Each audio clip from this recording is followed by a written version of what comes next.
Old Florida has a unique attitude and personality all of her very own. Hers is a wild and free spirit that truly cannot be found anywhere else in the world. Old Florida is beauty, mystery, and enchantment. Why, she is pure Southern charm and embodies a character of community and a sense of place. Yet today, Old Florida is vanishing, possibly becoming just a memory herself. The good news is, the feeling of romance in Old Florida can still be found if you know where to look. Come along with us on our search as we find interesting and insightful people, places, and historic landscapes of the real Old Florida.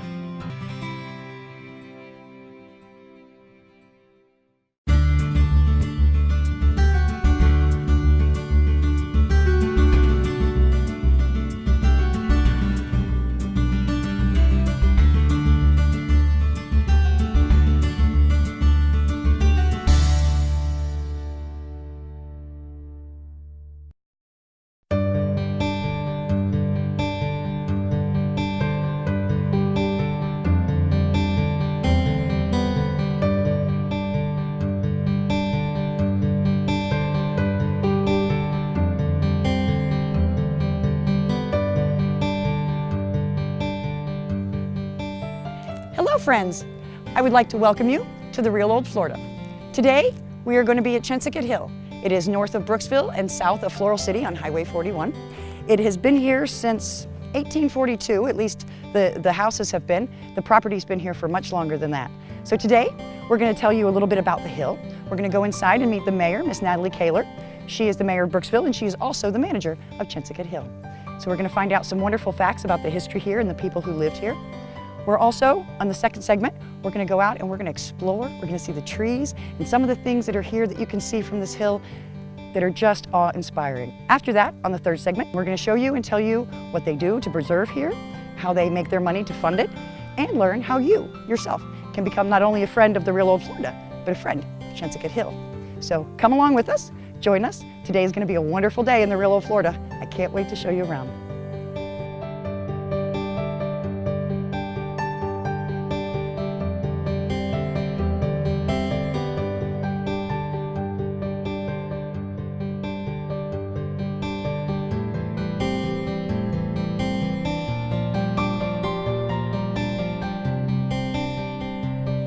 Hi Natalie, how are you? Shannon, good to see you. Good to see you. You have done such a beautiful job with this place, and all the people, I'm sure there were people before you and will be after, Right. But you have done such a wonderful job to promote the hill. We are friends, I want to tell you, we are here with Helen Keller. She is the manager, am I right, of Chinsegut Hill. And this is a wonderful place that we have that really talks about and exudes the feeling of real Old Florida. It is about 10-12 miles south of Floral City, 2-3 miles north of Brooksville. It is a huge, it was a plantation. Correct. Back in the day. Yes. Over 2,000 acres, Yes. if I'm not mistaken. And so tell me the beginnings of this house. What started here? Because obviously this house is not now what it was back in 1842. Yeah, there were only 4 private owners ever. 3 out of the 4 came from South Carolina. And it started with the Armed Occupation Act, which was intended by the Florida legislature to populate this portion of Florida. So your Citrus, Hernando, Pasco County, that was all one county at the time, and then eventually have broken up into the 3 counties. But Colonel Pearson came from South Carolina, homesteaded here, built a little house. You had to stay here for at least 5 years and farm at least 5 acres to do that and build a house that you were physically living in. And so he did that and then went to Jacksonville, where he became a member of the Supreme Court for Florida. Wow. And actually his daughter, Florida, with an E, became our 15th First Lady. So the little girl that ran around on the hill here became our First Lady. That's wonderful, yeah. And Florida, what a name. I mean, that's perfect. It is perfect. So, and as you were saying, they all came from the same area in South Carolina pretty much, that this area was populated. One came and then others came? Colonel Edrington then came next, and he and Pearsons had a long family connection. Their grandfathers had fought together in the Revolutionary War. That is so cool, yeah. So the Edringtons came, and you got to remember too, there's no roads, there's no maps. So Edringtons, everything they needed to run the plantation had to come with them. So they're making that wagon journey, using machetes to cut their way through, building rafts when they get to rivers. I mean, it was really serious pioneer. It wasn't just traveling on the road and you pick up a U-Haul and you go. You literally had to make your own roads and hoe your own way to get through there. And you're not doing it with a U-Haul, and you're bringing your cattle. And you're fighting with Indians. There's no Walmart. And things on the, coming in on you. And Yeah. Wow, because that was right after the Second Seminole War. Seminole War, yeah. Right, but everything you needed, your feed, your seed, your livestock, you had to bring it with you. Right. So it would have been. And they brought their slaves too, didn't they? When they came, I mean, they brought their domestic slaves. They brought everything with them. Yes, they brought 32 slaves. They did give them the option to stay and be sold or to come. They all did come. The Edringtons had a policy of not breaking up families, so they did all come. Yeah, and that's the thing I was very touched with. They treated their domestic slaves and things like they were family. I mean, when you read the journals and things, they had singing things here, and they helped raise their children, and they helped. And even when they emancipated them, he stood on the corner of the porch and said, "You're free now. You can go or you can stay. But if you stay, we have to work, and you get half, or whatever." So they cared about these people. They were part of their families, and you can tell by the pictures and of all of them back then. So. That's fabulous. There's fascinating stories here, guys, and we're going to take a little bit of a look around, but for the most part, you need to come here for yourself. There's too much for us to put into a show. That you have beautiful docents that come and give you an absolutely wonderful tour. It's very inexpensive, I believe $5, yes. And $3 for just a guided tour, but take it from me, you really want to pay the extra $2 and have her tell you the story, because it is so much more interesting that way. Absolutely. She's quite the little storyteller. Thank you. She is. Okay, well, we're going to go and look around some more and look around the house and see what else we can find and show you guys what it was like and give you an idea of what it might have been like to live here in the 1840s.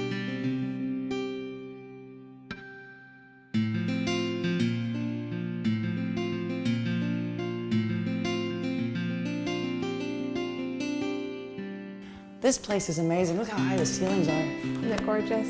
It is. This is one of my favorite rooms. This is the parlor. It was built by the Edringtons to be a parlor, and you'll notice the high ceilings and also your big doors. Those are actually considered windows and would not have been taxable, because you were taxed on the number of doors that you had to the outside. But they did the fancy thing with the French doors, and then they were considered windows. That is amazing. I bet it would help with the breeze. Yeah, right, the cross breeze, yeah, because they didn't have air conditioning, obviously, back then. Absolutely. But the Edringtons ended up having 11 children, 8 girls and 3 boys. The boys did not have children, but the 8 girls ended up marrying men who ended up founding the city of Brooksville, and the descendants of those people are still around today. The Hales and your Hales and McKeithans and Kimbroughs Lakes and all connected. It's pretty amazing. But the Snow family is the one then that became the next people to live here. The oldest Edrington girl, Charlotte, married a Dr. Colonel Snow. I don't ever know which is first colonel or doctor, how all that works. But he'd been in the Civil War as a surgeon, and then opened up his dental practice in this room. So you would come here to get your teeth pulled or whatever else it was that you were needing. And I asked you this before, did they have anesthesia back then? They did use some limited anesthesia. They would knock you out with gas, but a lot of times too it was the wood between your teeth and bearing down kind of deal. A little bit of whiskey and you're good, yeah. But and then hardcore. For the last family, this turned into a bedroom. They turned a lot of places into bedrooms, and this was actually where Colonel Robbins, who was the last owner, this was his final bedroom.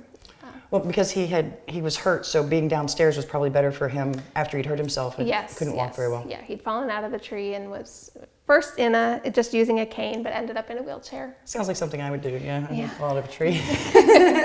But we do have a medicine cabinet in here that was donated to as a tribute to this Dr. Snow, and we've got medications in here that you would not be allowed to have anymore, like that meth over there. And and there's some strychnine in here too somewhere. But this is, and of course your little elixirs, all the little traveling salesmen. Yes, I found some of those bottles. They gave you those elixirs, and there's some in there if you want to be brave and try it. It's only 150 years old. Never blistered. But this is the most fun and most scary thing in that cabinet. Do you know what this is for? Yes. Yes, okay. So this is for, to replace leeches. This was the modern equivalent of leech service. So instead of having the leeches on your arms, it's got these little blades in here. And you go like this to knock them up. And then when you want to release them, you put it on your arm, which I'm not going to do. And you snap that and the blades all come out, and that was the modern and non-buggy way of getting all of the blood out of you. So this is a very scary and that's what they used the leeches for, was to pull extra blood out, or to, they called it bloodletting or something. Yes. Right, yes, right. all of this. Yes, that would be, as painful as it might be, I think it'd be better than having a leech sitting on my arm or something. But the Snows not only had their own children, but Charlotte was continuing to raise a lot of her siblings because her parents had died fairly young. And so there were, potentially up to 15 kids in this house at a time. Yeah.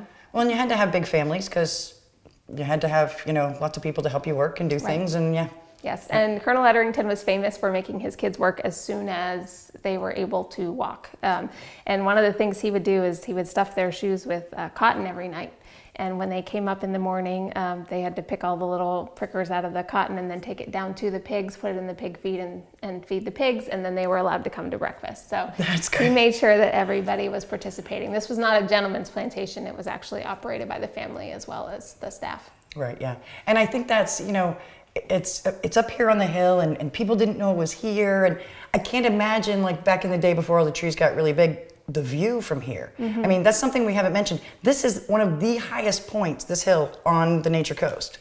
It's how many feet above sea level? 287 feet above sea level. It's the highest point in the county and one of the highest in the state. Yes, and I call it the Florida Mountains, because it's not just the hill here, but 2 miles this way you've got Baker Hill, and 2 miles this way you've got Snow Hill, and 2 miles this way you have another hill. So the history here runs so deep, and you can literally feel it when you come up that hill and you come out of the trees, and then there's this beautiful white, it just gives me goosebumps. I mean, so you really have to come and see this for yourself. We like to show these shows and show you what there is to do here and some of the history that's here, but then you need to do the rest and come out and see what's here for yourself, because in this little time we have a show, there's not near enough time to tell you all of the history and all the information here, so you need to come out and see it for yourself. The Hernando Farmers Market and Aunt Martha's Produce, providing the area's greatest selection of farm fresh products with friendly, old-fashioned customer service. The Hernando Farmers Market in Hernando offers fresh vegetables and fruit picked daily from across the street, grown naturally and pesticide-free by the Path Homeless Shelter. Wake up every morning to the delectable smell of our organic coffee beans and fresh bread and muffins prepared by Cusano Bakery. Experience the delicious and rich taste of homemade butter and pure cow and goat's milk with the cream on top. The farmers market also carries an incredible quality of wild-caught seafood and certified Angus meats. When you visit the Hernando Farmers Market, you'll find out why "picked fresh today" is our favorite saying. And when you're in the historic village of Floral City, no trip would be complete without stopping at Aunt Martha's Produce. For over 11 years, Aunt Martha and her family have been keeping the tradition of selling the best and local favorites, from mouth-watering fruits and vegetables to old-fashioned Amish favorites like jams, jellies, cheese, and noodles. Our specialty sodas are perfectly refreshing on those hot summer days, and we're always serving up fresh hot batches of Florida's comfort food, boiled peanuts. Make an appointment now to experience your slice of the real old Florida by taking a relaxing and informative history tour of the iconic Avenue of the Oaks. At Aunt Martha's, you come in as a stranger, but when you leave, you're family. The Hernando Farmers Market and Aunt Martha's, providing you and your family with the best in local produce in West Central Florida.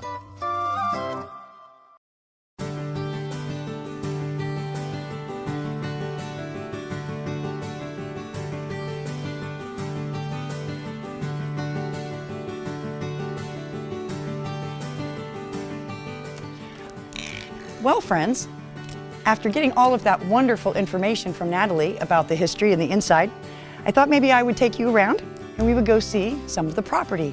There's some beautiful things here, some great big trees, and I'm going to kind of give you a little bit of a background information on some of them so that when you come here to see this beautiful place and these beautiful grounds and experience this serenity for yourself, you will know what to look for and you will find some cool little things that maybe somebody else didn't know. So follow along with me and we're going to go see what we can find.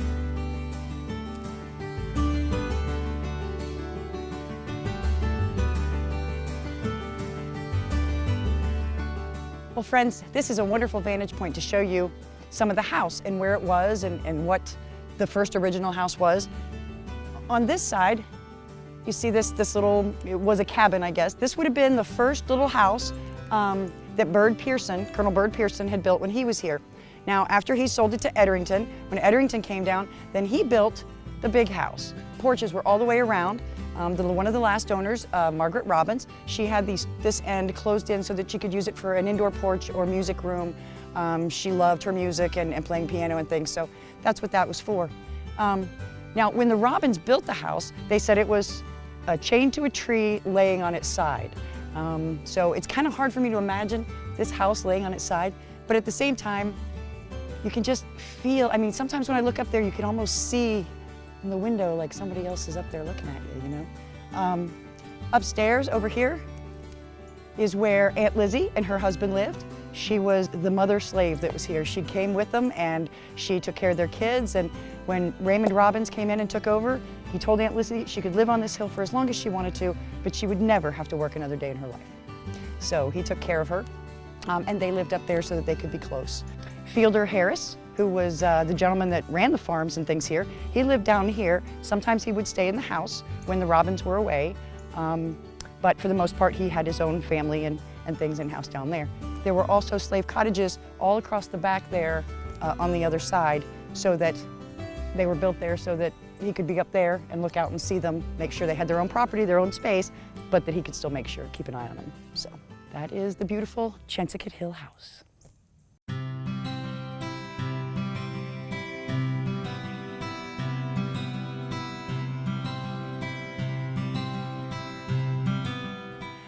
Okay, friends, this is one of the places here that's my favorite, but that's because I'm a tree lover. There's all kinds of old oaks here, and if you can see up in here, there's even a bar where they've stabilized them to keep them together. This one is called the altar oak. There's a little sign back there that says altar oak. It's got benches here.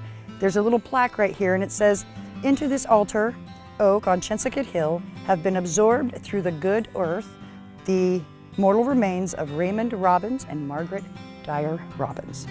So they are here somewhere. I would like to tell you that they are buried someplace on the hill. It is not right here. When they died, Mr. Robbins had everybody that came to the funeral for him and his wife sign a paper, the pallbearers and everybody, that said they could not tell anybody where he was buried. So we know that he's buried somewhere on this hill, and his wife, but we don't exactly know where. But we do know that his spirit is still here, and people come here to the altar oak and talk to him and his wife. They were very instrumental in the life that we have today. So make sure you stop and say hello.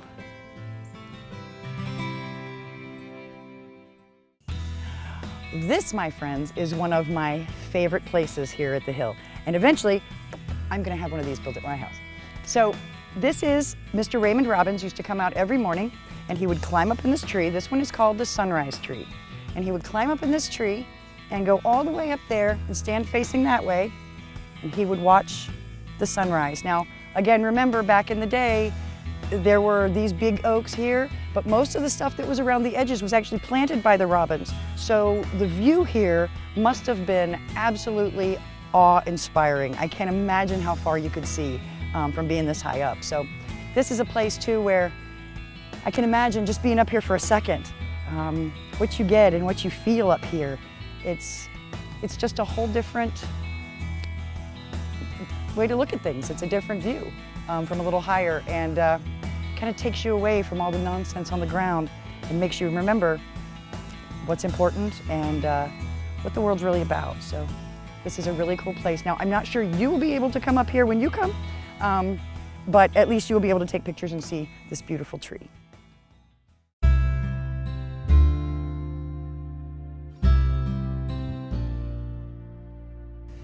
And of course, this hill would not be complete at all without a cemetery. Some of the people were buried at Lake Lindsay, and some of them were buried here. You've got some of their children that passed away. This is Francis Higgins Edderington and his wife, Precious Ann Edderington. Their daughter was over there. These are laying on the ground because one of the men that lived here, I believe it was Robbins, didn't like seeing them stood up. So he made sure that they were still here, but that they were laid down in a different fashion. So when you come out to Chinsegut Hill, just off the west side of the main house is this beautiful little cemetery that it's a testament to the people who lived here, how they lived here, and that they're still here today to bring back some of this history and show us what the real Florida was like. I had to show you this view, friends. If you look out here, being that we are as high above sea level as we are here, you can see for miles, and this would be looking to the west. Over here you've got one of the Cemex plants you can see that's way on the other side of Brooksville. I don't even know how far it is you can see, but really gives you a different perspective from somebody who lives in normal flatland Florida most of the time to come up here and actually feel like you're in the Florida mountains. Okay, friends, well now we've seen some beautiful sights here on the hill. Now we're gonna go find Natalie and meet back up with her, and we're gonna talk to her about some of the events and things that they do here now to continue the preservation and to help fund it. So come along with us in the next segment, and maybe you can see how you can help and be a friend of Chinsegut Hill. The Hernando Farmers Market and Aunt Martha's Produce, providing the area's greatest selection of farm fresh products with friendly, old-fashioned customer service. The Hernando Farmers Market in Hernando offers fresh vegetables and fruit picked daily from across the street, grown naturally and pesticide-free by the Path Homeless Shelter. Wake up every morning to the delectable smell of our organic coffee beans and fresh bread and muffins prepared by Cusano Bakery. Experience the delicious and rich taste of homemade butter and pure cow and goat's milk with the cream on top. The farmers market also carries an incredible quality of wild-caught seafood and certified Angus meats. When you visit the Hernando Farmers Market, you'll find out why "Picked fresh today" is our favorite saying. And when you're in the historic village of Floral City, no trip would be complete without stopping at Aunt Martha's Produce. For over 11 years, Aunt Martha and her family have been keeping the tradition of selling the best and local favorites, from mouth-watering fruits and vegetables to old-fashioned Amish favorites like jams, jellies, cheese, and noodles. Our specialty sodas are perfectly refreshing on those hot summer days, and we're always serving up fresh hot batches of Florida's comfort food, boiled peanuts. Make an appointment now to experience your slice of the real old Florida by taking a relaxing and informative history tour of the iconic Avenue of the Oaks. At Aunt Martha's, you come in as a stranger, but when you leave, you're family. The Hernando Farmers Market and Aunt Martha's, providing you and your family with the best in local produce in West Central Florida. So Natalie, it's not just, you guys have done so much here and you're working continually to promote the hill and to preserve all this history and stuff. Can you tell us a little bit about what you're doing now? Like, I know that you had preservation, you had an archaeologist come in, but then you also have other things like the retreat center and the conference center, the other things. So can you tell us a little bit about that? Sure. The property is managed by the Friends of Chinsegut Hill, which is a nonprofit, and we take members, so hopefully your people will sign up for membership. But our purpose is to educate people on the history and to promote preservation. And so we do that in a lot of different ways. My goal here is to help people understand that history is fun and interesting, because people think it's boring, but that's just because they don't realize that history is storytelling, and if you tell a good story, it's interesting. And so our tours at the house are focused on making sure that it's about the stories, not the boring dates and all that stuff that people don't really want to know. And then we carry that on in the retreat portion of the property.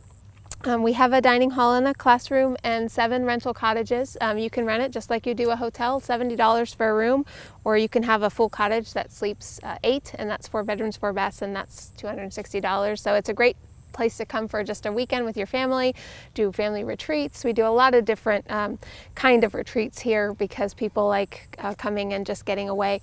I like to say that we specialize in solitude and serenity. So this is the place to come. You're not going to find a TV anywhere. The point is to get out here and to just reconnect with this beautiful property.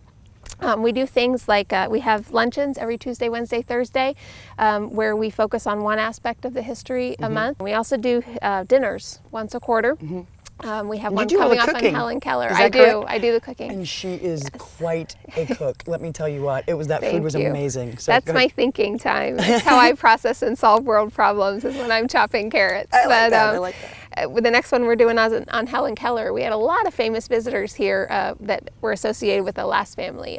Thomas Edison, as I said, just Helen Keller, J.C. Penney, Claude Pepper, Harold Ickes. I mean, there is just a laundry list. Marjorie Rawlings was here. Marjorie Rawlings, a ton of people who came to this place for the same reason that we come here, just to recharge and rejuvenate. And that's the whole point of what Chinsegut means. It's the place where things of value that were lost are found again, with Springman's extended version. And it's a place to come and just relax and rejuvenate. Yes. Well, this is definitely a labor of love. This is something that definitely takes a lot of work and a lot of interest.